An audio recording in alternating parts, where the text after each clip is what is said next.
Have you ever worked in a place and you're wondering, did they send this person to me from my village? Those are people you call co-workers from hell. Hello guys, welcome back to my channel. In case you're seeing me for the first time, it's your baby girl, Gloria. And today we're going to be talking about co-workers from hell.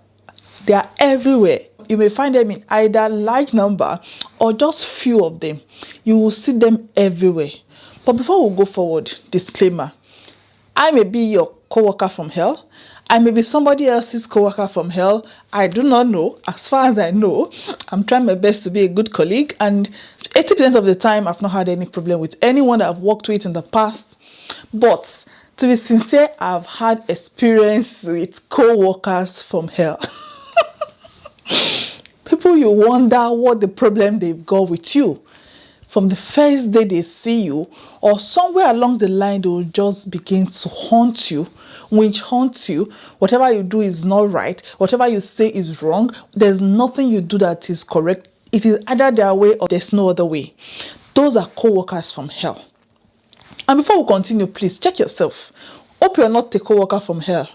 And hope you're not somebody's co-worker from hell. You may not know anyway, but if you have some of these qualifications, some of these characteristics I'm going to be telling you in this video, then check yourself out, including me. I'm going to be sharing my experience with you from the work I've had and from the people I've worked with, which I can categorize as co-workers from here. And to be sincere, I've got a lot of questions where folks are asking me if I ever experienced racism, but then there's this difficulty for me where I can't really identify it as racism. Is this person just an asshole, or are they being racist? Because you see them acting like they are, but they may not be. They may just be the wicked, crazy co-worker from hell that they are. So now let me explain. I had this colleague from the first day she saw me. She's a very senior colleague, more experienced than me, years and years. She's been in this country. She knows everything. I appreciate it, and I really, really respect the fact that she's more experienced. I'm new and I was ready to learn. The first day she saw me, she felt I was looking at her some way. I was being proud. I don't know why. For some reason, she just felt I wasn't respectful enough. And from the first day, she said, "Why are you looking like you're not interested in what I'm saying?" And I said, "How am I looking? You don't even know me." The thing is, this type of people, they feel you should listen to them. And whatever you do, if it is not the exact thing they've told you, is wrong. This is someone I will argue with when it comes to practice. Medically, I will argue with this person, and at the end of the day, she will tell me I'm wrong. I went as far as bringing the royal magazine and showing this person, which is the nursing manual in the UK. She told me it was wrong. She told me what I was doing was wrong, just because she wanted me to do it some certain old school way. Do you understand what I'm saying? There are some people that will witch hunt you and make you feel useless, make you feel you don't know what you're doing, and they will backbite, they will talk about you, they will recruit people to hate you. You will have them, you will come across them, but don't let them disorganize you. Don't let them discourage you. Don't let them make you feel worthless. Remember, you know your own worth. You know what you're made up of. You know your license. If you don't pass OSCE, if you don't pass CBT, if you don't pass the English exam, you're not going to be in this country. Or wherever you're working at, even if it's not in this country, wherever you are, and you're experiencing those people, if you've not got the qualification, you're not going to be employed to be at that level that you are. So the first thing I want you to remember is that you should know your own worth. You should know that you've got something in you that they probably don't have that make the organization employ you. So what you want to do is to prove yourself to them that you're not stupid. Even as much as you want to learn from them, as much as you want to be humble, you don't want to be seen as being rude, as being disrespectful, you still don't want to look stupid. I know you will not become the bad egg. Out of myself and my colleague, I was the one who would not keep quiet. I'm the one that you will not tell me I don't know how to do this and I'm going to keep quiet and tell you yes, no, because at the end of the day, it is still me who has got my pain to protect. It is still me who has got my image to protect. It is still me who has got my own name to protect and my back to cover. I am a nurse, you're a nurse. So the thing is, these co-workers from hell, they will make you look bad, and they will now recruit the other mini devils to counteract you, and anything you do or say, even when they smile at you, especially in this country, you see them smiling. They have this way, they see you. I've also learned it. They will smile, but doesn't mean they will not go back to talk about you. I always tell people, I say, you have co-workers here, good co-workers, but you're not best friends, because there is a very big difference. When something bad happens, no matter how friendly they are to you or appear to be to you, they will still backbite. They will still bite you on your back. Like, if problem comes, forget it, you're on your own. You are on your own. So you need to learn to protect yourself, protect your pain, learn to work in team, but don't trust anybody. If you're working with coworkers from hell, there's nothing, they will look for a way to pull you down. This same particular person who is the one haunting me, who is the one, everything I say is wrong. In fact, to the essence, I said, okay, you have your flaw, I have my own flaw. Because the way we work is, you are a nurse here, you're a nurse there, everyone has their own flaw. I have my flaw, even if I'm working on 2 floors. The remaining 1 flaw is yours. Go to your flaw. If I need you, I'll press the emergency buzzer, because the emergency buzzer, when you press it, it goes off and all the nurses will run to you. I said, if I need you, I will press the emergency buzzer and you will come to me. But as long as I don't need you, please don't come to me.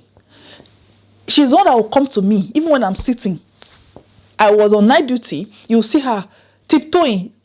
Oh my God, she'll just be coming at your back, ping, ping, ping, ping, ping. You wonder, what is this person looking for? She's coming to see if you're dozing off. She's coming to see if you're doing the right thing. She's coming to see if you're transferring the patient right. She's coming to see if you're doing this, if you're doing that. And then her many devils also, they will also be watching and be going to give the person feedback. It got to a point on the floor that I'm working, my carer, who's supposed to be reporting to me, will leave my own floor, go to her to go and report out a resident to her, and then all of a sudden I'm wondering, why did you go to her?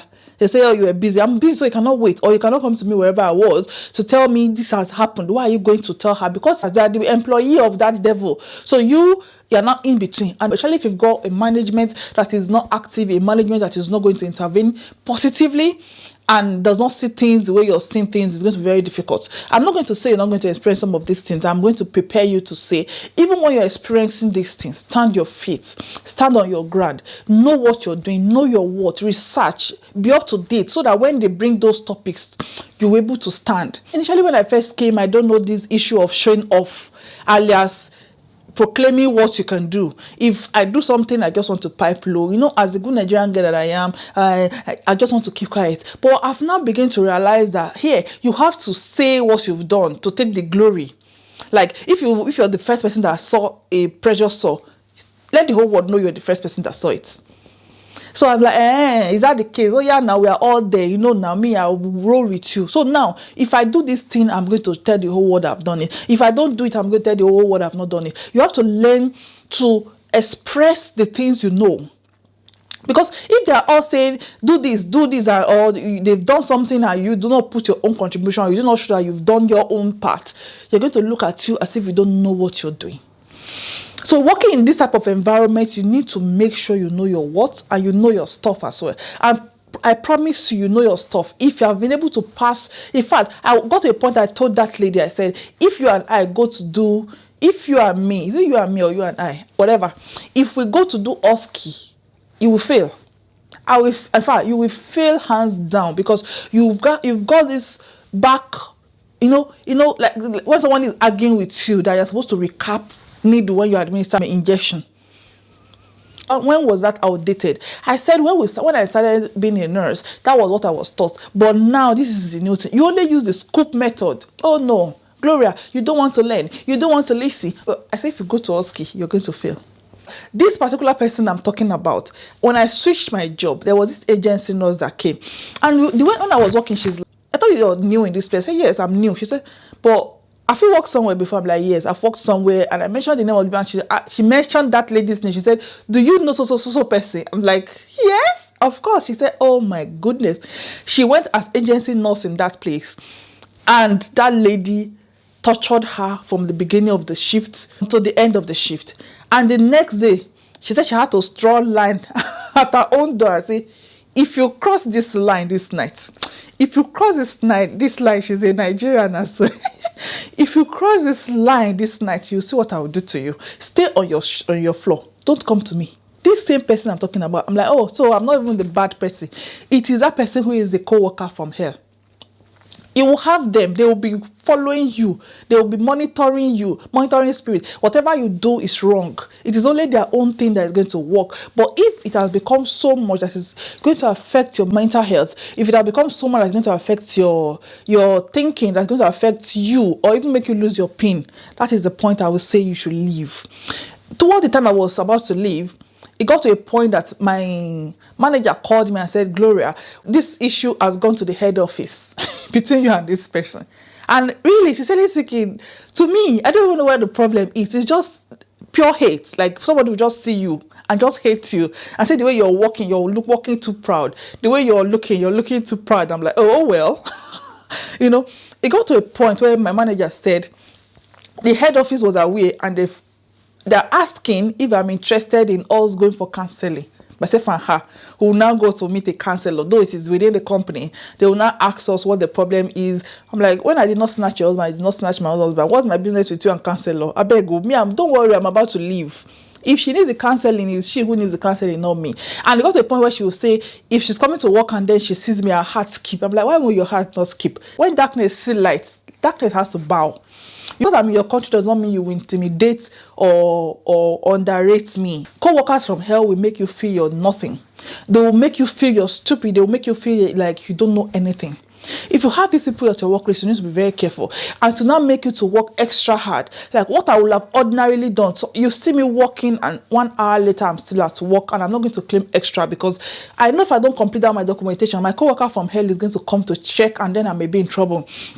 And when it comes to documentation, you can easily get into trouble if you don't complete your documentation or you've made a mistake. So when it comes to documentation, I'm always extra careful just because I know someone is haunting me, just because I know someone is watching me and somebody is threatening me. So it makes you work extra hard. It can be stressful. It can be draining. It can be psychologically stressful. I got home one day from night shift and my son, who is just 8, said, Mommy, I hope that person did not come to work today. That person that used to bother you. And I felt really bad. My mom was there at that time. I almost cried. And I'm beginning to see that it's beginning to affect me. Even the way when I get home, I'm just down. I'm thinking about everything this person has done over the shift. And it doesn't stop. In my contract, first of all, we have contract when we come to the country. I have 4 days contract, like 4 days every week in my former job. And I'm working 4 nights every week. I've got children that will not allow you to sleep during the day. You have to do school run. My husband is working. You don't rest. And this particular person works just 2 days in a week. And those 2 days, oh my goodness, they've got all the energy in the world to winch hunt you. You that you have been working maybe the 3rd night or you're now on your 4th night, somebody will now come and start bothering you. When someone say, oh, what company are you working with? I used to say, it is not about the company you work with. It's about the people you work with. You may be lucky. In fact, the best company, the best organization can be established somewhere. And if they've recruited the wrong people or they've recruited the bad people, there's no way that place is going to function. And you will never know what a home is like or what a workplace is like, what a company is like until you actually work there. Different folks with different experience. The same way I have this experience may not be the same way you have this experience. You know what I mean? You may go there and you may be the good girl, you may be the humble girl who doesn't talk, who doesn't get bothered, and you'll be fine. But for someone like me who cannot take rubbish, you know what I mean now, I may have problem. So determining if a whole country, I've got questions like somebody say, Gloria, in fact, someone will message me in my Instagram message and say, Gloria, I heard there's a lot of racism in Scotland. Is it true? I'm like, I don't know. I can't say because it's an individual experience. Like you can, even the same place I live, you can work in one home and experience racism, work in another home and not experience racism. You know what I mean? It is individual differences. It is all about the individual, not particularly the company, not particularly the whole country. It is about people you meet. I'm used to these things and you need to get ready. Prepare your mind to know that this type of people exist. In fact, even in your country where you are just now, this type of people still exists. They're everywhere. It doesn't have to be in another country. If it can even be a black man to a black man, a white man to a white man, Asian to Asian. It can be Asian to white, white to black. It can be anybody. So it doesn't have to be because of race. It is more of because of who they really are and who they are. They cannot stop it. And when you gather your information, you will see that it is not just you that are doing this thing too. It may be a continuous thing, something that is not being addressed. It is not about you. It is about them. Don't allow any coworker from hell make you lose your interest in whatever you're doing. Brace yourself up either to fight or to leave, or to cope, to live with it. You can decide also to cope with it all the rest of your life, depending on who you are. One question I want you to ask yourself if you're a coworker from hell, or one question I always ask people is this. You see that person you're trying to pull down, that person you're trying to implicate, that person you're trying all your best for them to lose their job. If they did lose their job, or they decide to leave, or something happened and you've succeeded in making them lose interest in their job, or sending them away, or anything bad, or something just happened to them, would they pay you this person's salary? I used to tell my colleague, I said the workload will increase. For instance, if you're supposed to be 3 on a set, and you've made them sack one person, or you've made them put one person on suspension, you're going to be left with 3. The workload is not going to be increased because they're not going to employ another person just because of that one person. Or they're not going to transfer one patient for you to have less work. It is you who is going to suffer. And that person's salary will not be added to yours. So if you know someone that is not doing the right thing, for instance, you see that I've not done the right thing, why not just come in to say, Gloria, you've not done this thing right. This is how to do it. Or do you want more training? Even in the UK is allowed. If you don't know something, verbalize it, say it, and then they will teach you. That's why we have learning. We learn every day. What I know, you don't know. What you know, I don't know. We learn every day. Everybody learn. No matter who you are, you learn one thing every day. So why will you not make, because you know it, now make me look stupid to the extent that you implicate me, go behind me, gossip, and then to be taken up at the end of the day, want you to lose your job? If that person lose their job, will they pay you the person's salary? Think about this. If they will not pay you the person's salary, then stop being a coworker from hell. Learn to love. You don't know what people are going through in their life. You don't know what people are going through in their own personal life. Don't add to it. Some people are just working to make ends meet. Some people are the breadwinner of their home. They are the breadwinner of their family, extended family, and then you want to take that job away from them. What are you going to derive? What are you going to gain if you make somebody look stupid? What is it going to add to you? At the end of the day, it is just work. Create an environment where after work, you still see each other on the road and you can still greet each other and not think of punching each other in the face. You finish work and you, in the future, you don't know where you will go. You don't know where you find yourself. You don't know what will even happen to you. But because of the bad thing you've laid down, if you now come at the mercy of the person, how will the person save you? Stop being the coworker from hell. And if you know somebody who is the coworker from hell, tell them to stop. Because at the end of the day, this life is just too short. We're all here to survive. We're all existing to survive, to make ends meet, to have a better life. Why will you ruin somebody's life just to please your own selfishness? Take care of yourself. If you're not yet subscribed, press the subscribe button. Thank you for doing that. I will see you in my next video. Until then, stay safe, enjoy your work, improve 1% at a time, and enjoy the process. I'll see you again in my next video.